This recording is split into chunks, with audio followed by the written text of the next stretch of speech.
All right, guys, welcome back to Noob 101 or Noob class. And so, really, my goal here is to take these uh, basic ideas and make them digestible. So, I'm hoping each video can give you a little bit of insight into the basic mechanics of this game. Again, if you're somebody who's been playing this game for a while, you're in the wrong place. You might learn a new thing here or there. But if you've been playing a while, I recommend you go over to Tips and Tactics. It's a playlist I have that while it does kind of bounce all over the place, you can see what the topic is and you can peruse over there if there's anything you're curious about and check it out. It does have a lot of more advanced stuff and some, I would argue, even master class stuff over there in Tips and Tactics. But so the last thing I wanted to do here in terms of early military gameplay was to talk about an effective strategy for attacking. So this is the infamous flower. And there's I love Zalakin. He's really kind of the top dog when it comes to 1914 YouTubers, and he's actually been really kind to me and really helpful, just in terms of giving me little pointers and stuff. He's a guy who has thousands and thousands, tens of thousands, hundreds of thousands of views on his videos. But one of his videos is about the flower technique, and it has that clickbait thing on it where it's like, win every battle instantly. And it's like, I probably need to do more of that, like more of that clickbait thing, because it is the way you get clicks. And the fact is, once you go to that video, you learn a valuable tactic, but you don't learn how to win every battle no matter what. So the flower has kind of gotten this reputation as being sort of this invincible cheat sort of mechanic thing. And the fact is, it's not that at all.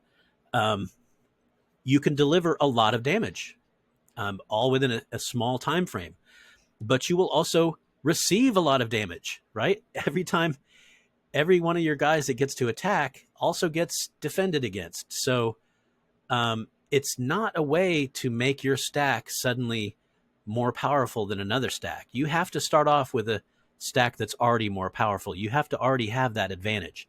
And so, talking to my noobs here, this is a great strategy early game, especially if you're attacking against territories that have no fort.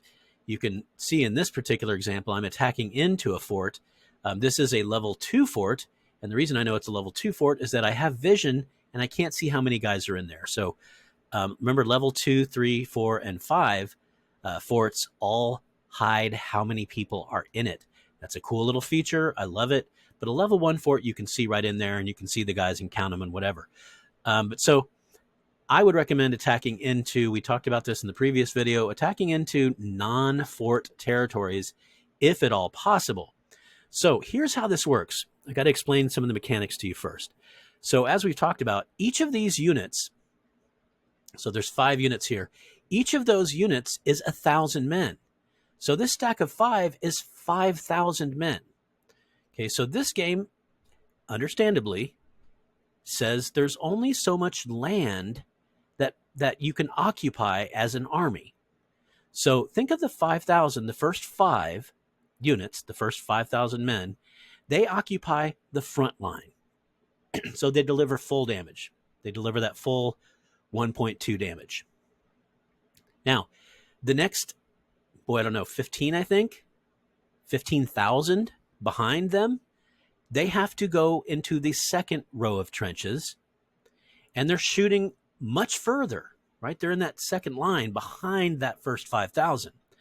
You can even imagine the sort of fanned out in sort of a cone behind that core 5,000. That's why you can fit 15,000 in that second row. They do a lot less damage. I want to say 0.4, I think.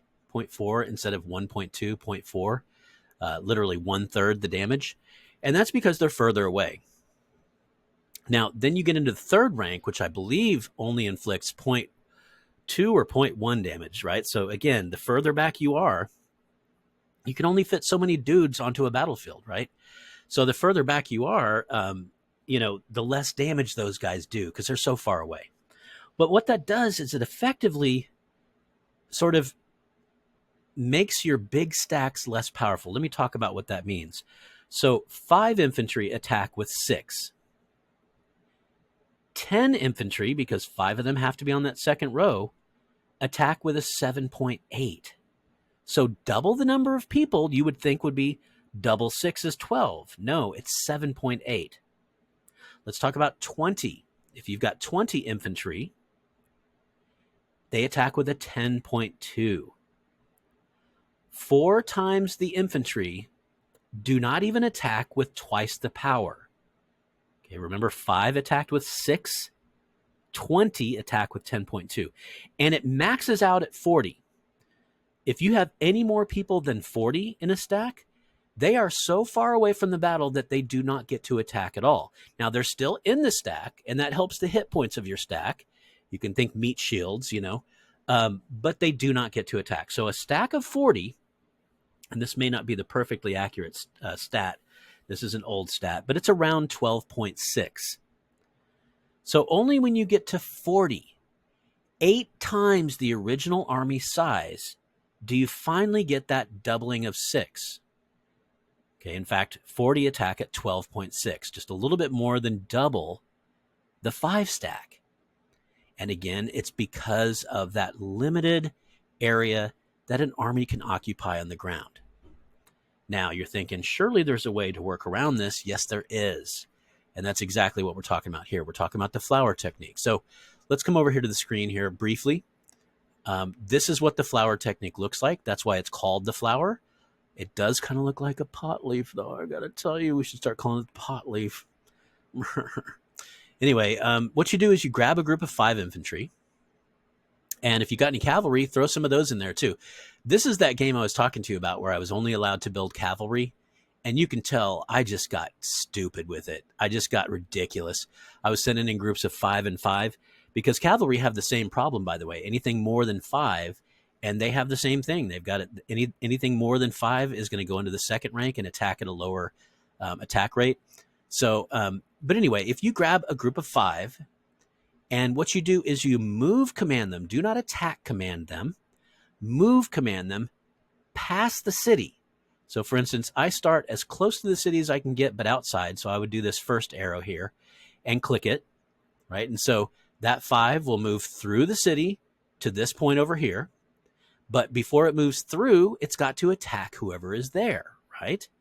Then do the same thing with your next 5 and send it to another location. Say, for instance, this first arrow over here. Move command and click. Now do that over and over again until you've got no more stacks of 5 to do. In this case, you can see I've got about 11. It looks like 3, 3, 3, 9, 10, 11. I've got 11 stacks that are moving through.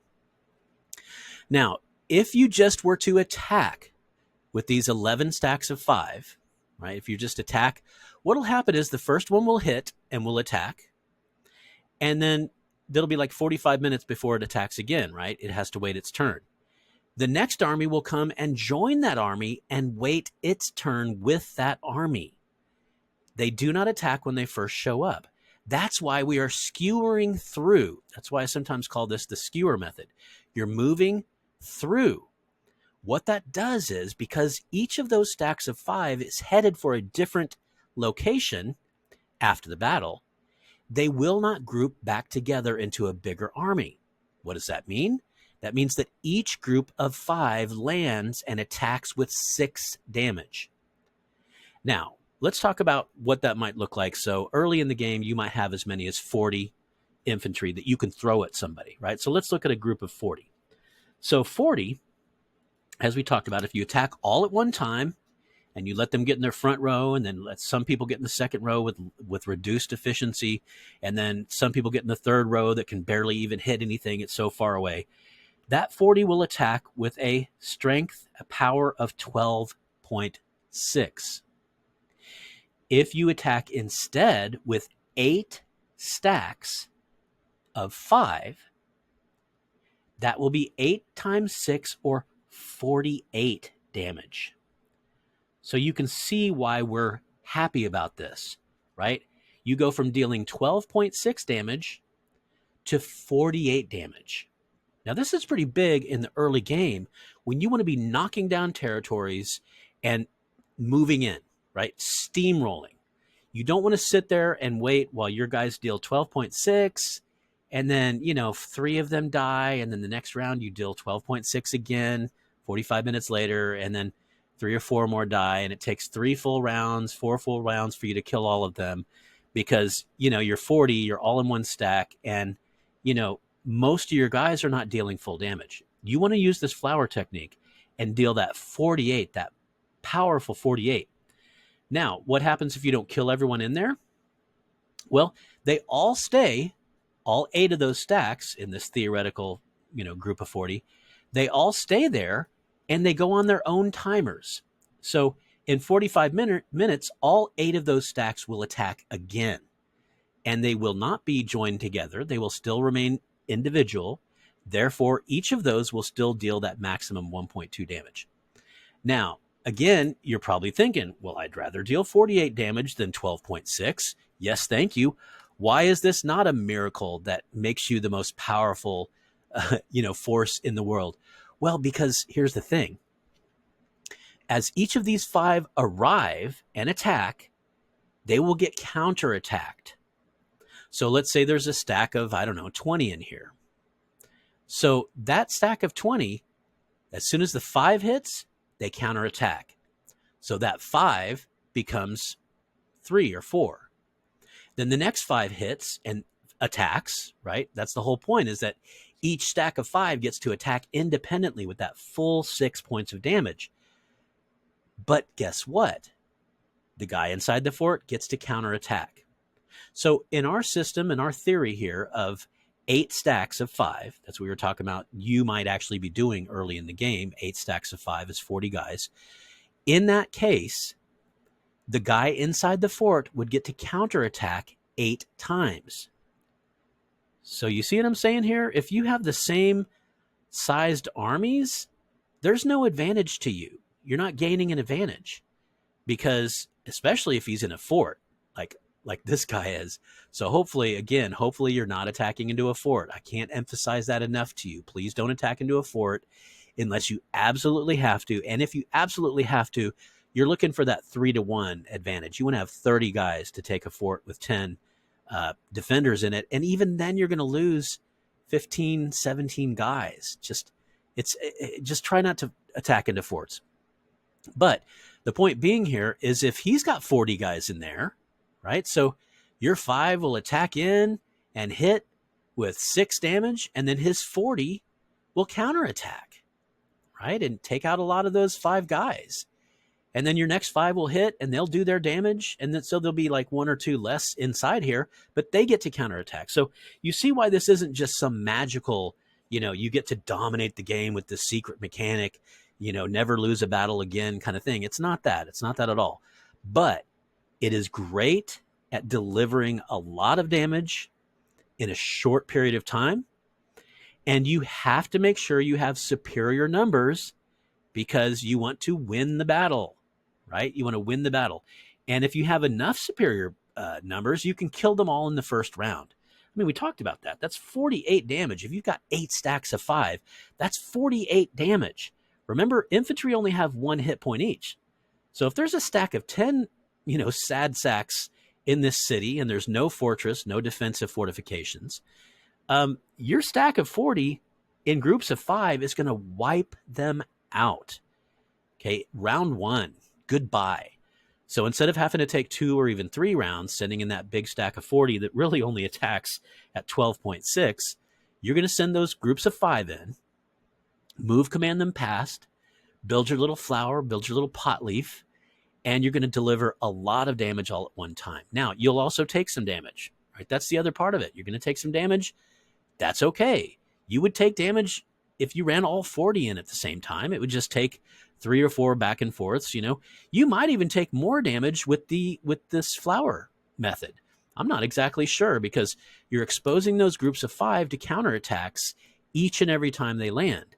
So potentially the early guys who land could lose 2 or even 3 out of 5, whereas the later guys that land might lose only 1 or 2, because you've worn down how many are inside, right? Or how many are in that city. So, there's probably a lot of theories. I tend to think overall that you'll lose probably the same amount either way. Maybe you'll lose a little bit more with the flower technique, but it's worth it in the early game because it's fast. You deliver a lot of power all at one time, and it allows you to do that kind of blitzkrieg attack where Lightning War, you just attack in, and then once you conquer that first territory, sometimes they don't even have people in their back territories, and so you just rampage in and take a lot of territory. It's just a great method to hit hard and fast. So thanks for checking out this video. We are going to move forward with more noob stuff as we move into the later early game. We're going to talk about artillery and cruisers, two of your earliest mech units. And I love me cruisers and I love me artillery because both of them are ranged attacks. The artillery is crucial in this game. You've got to have arties and you've got to have them fast. And the cruisers are ranged boats. And they're fast. You can build them fast because they only require a level 1 factory and a harbor. So again, we don't need these high-level factories that we're going to need for some of these other higher-level mech things. We'll talk about these basic mech units next. And then I do want to sneak in something about diplomacy. How do you offer right-of-way? What does that mean? How do you offer shared vision? What does that mean? How do you offer shared intelligence? What does that mean? So we got a few more videos that need to come up here soon. But first, let's go ahead and finish our early game units, which means we're going to talk about early game mech next. So I'll see you guys next time on Noob 101. Thanks for checking in, guys. Adios, amigos.